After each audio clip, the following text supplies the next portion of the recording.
टी20 cricket में भले ही रोहित शर्मा, सूर्य कुमार यादव के छक्के की गूंज पूरी दुनिया में हो, लेकिन जब बात टारगेट का पीछा करने और मैदान पर रौद्र रूप दिखाने की आती है तो किंग कोहली का कोई सानी नहीं। यह बात आज एक बार फिर साबित हो गई है। जब 193 रनों का पहाड़ सामने हो, विरोधी टीम के गेंदबाज आग उगल रहे हो और हार का खौफ डगआउट में मंडरा रहा हो, तभी इस पूरी दुनिया में सिर्फ एक ही बल्ला ऐसा है जो मौत के मुंह से भी जीत को खींच कर ला सकता है। एक ऐसा खिलाड़ी जिसकी आंखों में हार न मानने की वो खूंखार भूख है, जिसे देखकर अच्छे अच्छे गेंदबाजों के हाथ पैर कांपने लगते हैं। आज रायपुर के मैदान पर कोई आम क्रिकेट मैच नहीं खेला गया है दोस्तों, बल्कि आज क्रिकेट के इतिहास का वो पन्ना लिखा गया है जिसने आने वाली पीढ़ियां द चेस मास्टर के नाम से पढ़ेगी। जब बारिश रुकी, मैदान सूखा और आरसीबी के कप्तान ने टॉस जीतकर पहले गेंदबाजी करने का फैसला ले लिया। नमी वाली पिच का फायदा उठाने के लिए भुवनेश्वर कुमार और जॉश हेजलवुड जैसे स्विंग के उस्तादों को मोर्चा पर लाया गया। केकेआर के ओपनर फिन एलन ने आते ही कुछ आक्रामक शॉट लगाए और 8 गेंदों में 18 रन जड़ दिए, लेकिन तभी भुवी के स्विंग का जादू चला और विकेटकीपर जितेश शर्मा ने एक शानदार कैच लपक लिया। ऐसा लगा कि आरसीबी आज केकेआर को सस्ते में समेट देगी, लेकिन केकेआर आज हार मानने के मूड में नहीं आई थी। क्रीज पर आए युवा और बेहद खतरनाक अंकुश रघुवंशी, इस बल्लेबाज ने आते ही आरसीबी के गेंदबाजों की जो क्लास लगाई है उसने पूरे स्टेडियम को सन्न कर दिया। अंकुश ने सिर्फ 46 गेंदों का सामना किया और 7 करारे चौके और 3 आसमानी छक्कों की मदद से 71 रनों की वो लाजवाब पारी खेली, जिसने केकेआर की पूरी पारी की नींव ही रख दी। कैमरन ग्रीन ने भी उनका बेहतरीन साथ देते हुए 24 गेंदों में 32 रन बनाए और रसिक सलाम की गेंद पर बोल्ड होने से पहले टीम को एक मजबूत स्थिति में पहुंचा दिया। लेकिन दोस्तों, असली कत्लेआम तो पारी के आखिरी ओवर्स में होना बाकी था, क्योंकि अब मैदान पर आ चुका था डेथ ओवर्स का सबसे खौफनाक बंदा रिंकू सिंह। जब रिंकू सिंह का बल्ला चलता है तो दुनिया का कोई भी गेंदबाज उनके सामने बच्चा लगने लगता है। रिंकू ने आते ही गियर बदला और आरसीबी के डेथ ओवर्स के स्पेशलिस्ट गेंदबाजों को सरेआम धोना शुरू कर दिया। भुवनेश्वर हो या फिर जैकब डफी, रिंकू ने किसी को भी नहीं बख्शा।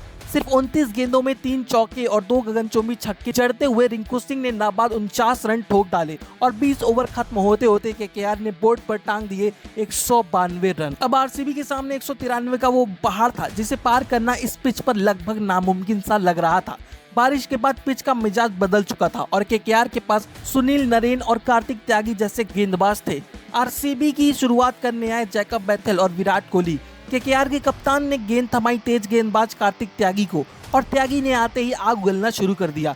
बैथेल 15 रन बनाकर संघर्ष कर रहे थे और त्यागी ने अपने ही गेंद पर उनका एक हैरत अंगेज कैच लपक कर आरसीबी को पहला और बहुत बड़ा झटका दे दिया। डगआउट में सन्नाटा छा गया, लेकिन दूसरी छोर पर खड़ा था वो इंसान जिसे ऐसी चुनौतियों से इश्क है। आज कोहली किसी आम बल्लेबाज की तरह नहीं, बल्कि एक घायल शेर की तरह खेल रहे थे।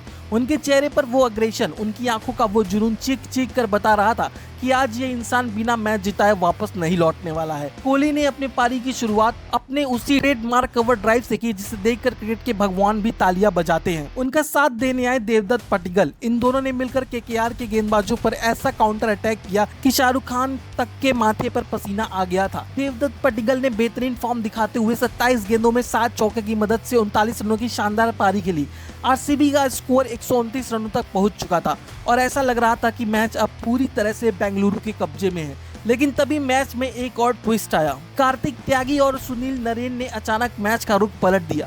पहले त्यागी ने पडिक्कल को अजिंक्य रहाणे के हाथों कैच आउट कराया और फिर जादुई स्पिनर सुनील नरेन ने खतरनाक दिख रहे रजत पाटीदार को सिर्फ 11 रनों पर पवेलियन भेज दिया। आरसीबी की सांसें अटकने लगी थी। टीम डेविड से बहुत उम्मीदी थी, लेकिन कार्तिक त्यागी ने अपने एक और घातक स्पेल में टीम डेविड को महज 2 रन पर मनीष पांडे के हाथों कैच आउट कराकर आरसीबी की कमर लगभग तोड़ दी। त्यागी ने अपने 4 ओवर में सिर्फ 32 रन देकर 3 सबसे बड़े विकेट निकाल दिए थे।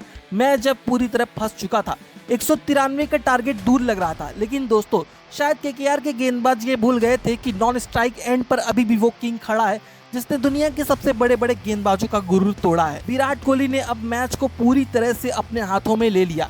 जो कोहली शुरुआत में पडिक्कल को खिला रहे थे, अब उन्होंने अपनी असली विराट रूप दुनिया को दिखाना शुरू कर दिया। वैभव अरोड़ा से लेकर अनुकूल राय तक कोहली ने हर गेंदबाज को चुन चुन कर मारा। उनकी कलाइयां का जादू, उनका वो फ्लिप शॉट और कदमों का इस्तेमाल करते हुए लगाए हुए वो सीधे छक्के, पूरा रायपुर स्टेडियम कोहली कोहली के नारों से गूंज रहा था। और फिर वो ऐतिहासिक पल आया जिसका करोड़ों फैंस को काफी दिनों से इंतजार था। विराट कोहली ने अपना शतक पूरा किया, फिर अपना बल्ला हवा में लहराया और आसमान की तरफ देखकर वो दहाड़ लगाई जिसने पूरे स्टेडियम को हिला कर रख दिया। 60 गेंदों में 11 करारे चौके, 3 गगनचुंबी छक्कों से 60 गेंदे, 11 करारे चौके, 3 गगनचुंबी छक्के, 175 की भयंकर स्ट्राइक रेट और नाबाद 105 रन। ये सिर्फ आंकड़े नहीं है दोस्तों, ये उस चेस मास्टर की विरासत है जिसे सदियों तक याद रखा जाएगा।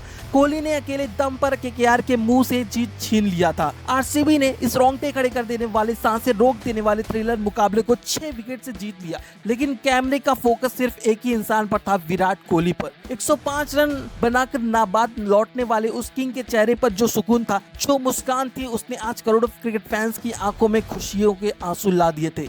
193 रनों का वो नामुमकिन सा दिखने वाला टारगेट जिसे बारिश और नमी ने और भी मुश्किल बना दिया था, उसे कोहली ने अपने अकेले दम पर एक मजाक बनाकर रख दिया। ये मैच सदियों तक सिर्फ एक इंसान के लिए याद रखा जाएगा। जब जब क्रिकेट के इतिहास में सबसे महान रन चेस की बात होगी, तब तब रायपुर के इस मैदान पर खेली गई विराट कोहली की 105 रनों की पारी सुनहरे अक्षरों में चमक रही होगी। दोस्तों, किंग कोहली के इस एग्रेशन, उस आग, इस नामुमकिन से जीत पर आपके शरीर के रोंगटे कितने खड़े हुए हैं? क्या आपको भी लगता है कि जब बात टारगेट चेस करने की आती है तो विराट कोहली इस धरती के सबसे महान बल्लेबाज साबित होते हैं या नहीं? कमेंट करके जरूर बताइएगा। वीडियो पसंद आई हो तो एक लाइक जरूर ठोकिएगा और ऐसी शानदार खबरों के लिए हमारे चैनल को सब्सक्राइब जरूर करिएगा। मिलते अगली वीडियो में, तब तक के लिए जय हिंद, वंदे मातरम।